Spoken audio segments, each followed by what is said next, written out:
សួស្តីអ្នកនាងជួបគ្នាម្ដងទៀតហើយនៅវីដេអូថ្មីថ្ងៃនេះ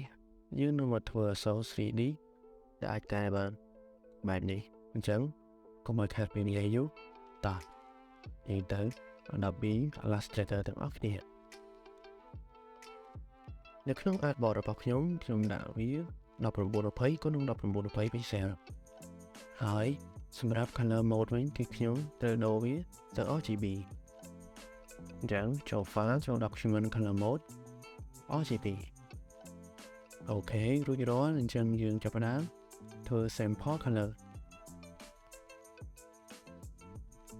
អញ្ចឹងដើម្បីធ្វើ sample color គឺខ្ញុំត្រូវគូ rectangle មួយ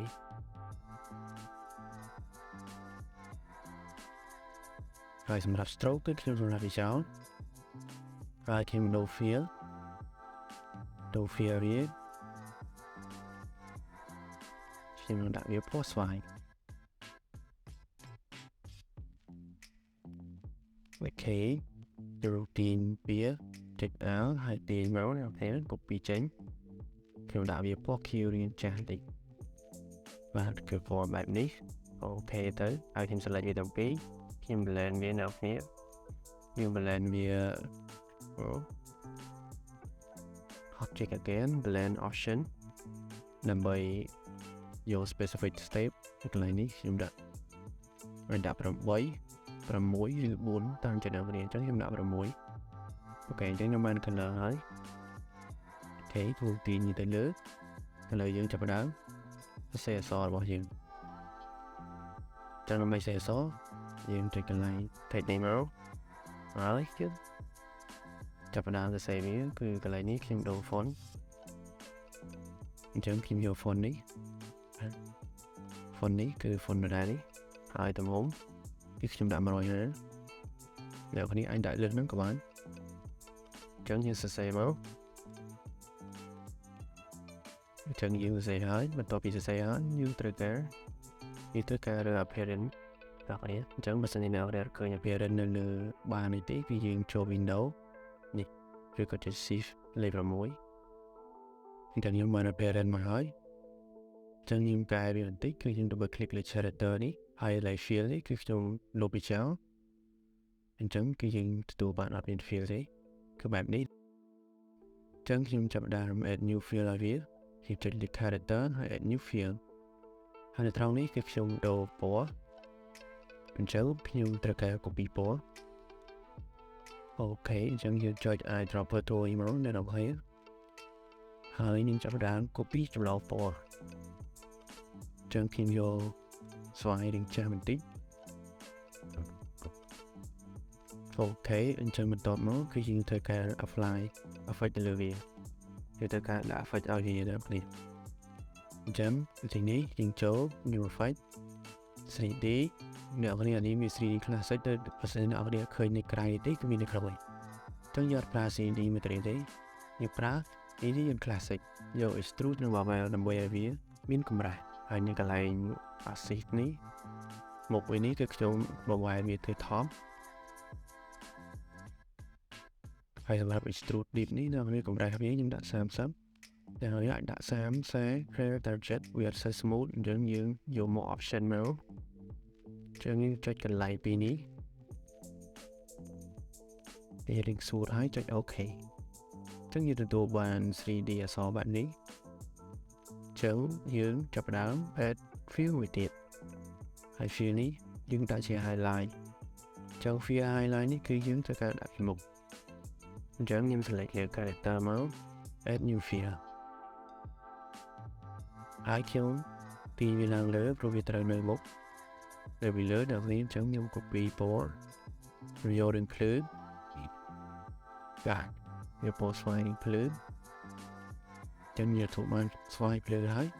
យើងត្រូវការ apply effect ទៅលើវាចឹង like នេះគឺយើងយក 3D classic យើងអត់យក extrude ទេគឺយើងយក rotate វាត្រូវការវាមានកម្រាស់នោះទេព្រោះវាជា highlight ចឹងយើងយកមកហើយកន្លែងនេះយើងយក top ដូចគ្នាបន្តមកយើងចុច OK ទៅពេលនេះនេះវាត្រូវមុខគ្នាទេវាខុសមុខគ្នាតែមិនជាបញ្ហាចឹងយើងត្រូវការប្រើ effect ដើម្បីឲ្យវាត្រូវមុខអញ្ចឹងយើង select នៅ fill ហ្នឹងមកហើយចូល effect distort and transform យក transform អូខេចឹងកន្លែងនេះយើងនឹងប្រើទៅលើ vertical តែមួយគត់ចឹងនៅ vertical នេះខ្ញុំដូតដក 12.3 ហ្នឹងនេះ hit អូខេបាទឥឡូវវាស្មើហើយចឹងយើងទទួលបាន highlight ហើយនឹងកម្រាស់ខ្ញុំត្រូវការ add fill មួយទៀតចុចទៅ editor មក new fill ខ្ញុំត្រូវការចម្លងពណ៌វាចឹងខ្ញុំដាក់ពណ៌នឹងចាស់បន្តិច Q ចឹងវាគឺត្រូវការកម្រាស់ត្រូវ fly effect CD classic and extrude and power ហើយនេះទីនេះយកកម្រាស់វា30ហើយយក top ដូចគ្នាហើយកុំភ្លេចចុចពីនេះអ្នកនរគ្នាអូខេបន្ទាប់មកអ្នកនរគ្នាប្រកាសជាអត់ឃើញវាទេអ្នកនរគ្នាអញ្ចឹងយើងត្រូវការ apply effect ទៅលើវាទៀតដើម្បីទាញវាចុះក្រោមចូល distort and transform ហើយនៅកន្លែងនេះយើងកែ vertical ដែរនៅ vertical នេះគឺយើងគឺ21ខ្ញុំដាក់21គឺអូខេអញ្ចឹងវាសមហើយអញ្ចឹងបន្តមកទៀតគឺយើងត្រូវប្រើ shadow តើទេចឹង shadow នេះយើងត្រូវការ new fill ចាំ new fill កន្លែងនេះសូមដាក់ពណ៌ខ្មៅព្រោះជា shadow ហើយដោយសារវារាងអត់សូវក្រាស់អញ្ចឹងខ្ញុំ add កម្រាស់ stroke ឲ្យវារាងក្រាស់បន្តិចអញ្ចឹងយើងចូល new effect យក path offset path នៅត្រង់នេះខ្ញុំយក7ហើយនៅទីនេះគឺខ្ញុំយក2ណាបងនេះអូខេអញ្ចឹងយើងបានរាងក្រាស់ហើយ add effect មួយទៀតគឺយក 3D classic គឺយើងយក rotate អញ្ចឹងយើងដូរ top មក hit អូខេគឺវាអត់ទាន់ឃើញជា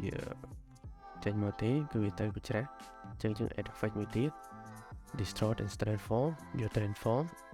អញ្ចឹងកន្លែងនេះយើងនឹងកែសម្រួលតាមហ្នឹងបាទខ្ញុំបន្ថយវាឲ្យចុះបាទខ្ញុំស្រីវាតាមហ្នឹងសិនណាបងនេះតែនេះវាទៅលើថយវា27ដាក់វាតាមឲ្យស្មើ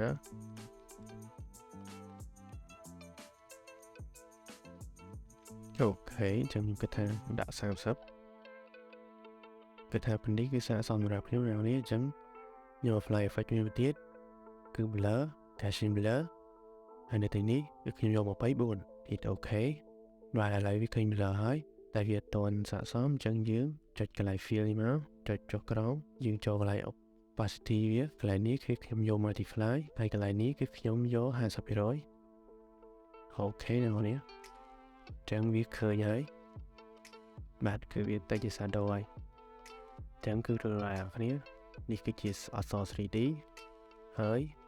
អក្សរ 3D នេះដែរគឺយើងអាច edit វាបានអ្នកនរនេះអញ្ចឹងខ្ញុំសាកសរសេរឲ្យអ្នកនរមើលអញ្ចឹងខ្ញុំសូមកែ font បន្តិច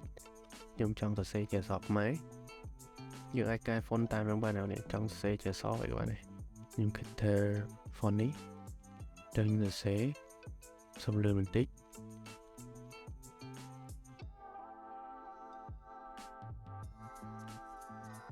បាទគឺបែបនេះបានគិតថាវារៀងស្ទើរបន្តិចចឹងខ្ញុំសូមវាជាប់គ្នាបន្តិចចឹងសូមកែកម្រិតអក្សរតិចនៅនេះ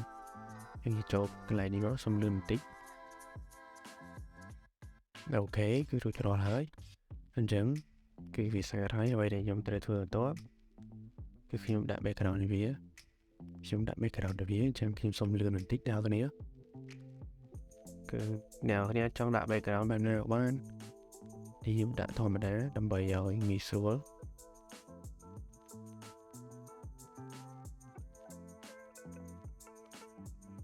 ចឹងខ្ញុំគិតថាប៉ុណ្នេះគឺស័ក្តិសមហើយចឹងគឺយើងបានអក្សរ 3D ដែលអាច edit បានអ្នកនរចឹងវីដេអូនេះគឺមានតែប៉ុណ្្នឹងទេអរគុណសម្រាប់ការតាមដានទស្សនាបើមានការខ្វះខាតត្រង់ណាក៏សូមជួយបញ្ចេញមតិខាងក្រោមដល់អ្នកនរអរគុណច្រើនជួបគ្នានៅវីដេអូក្រោយ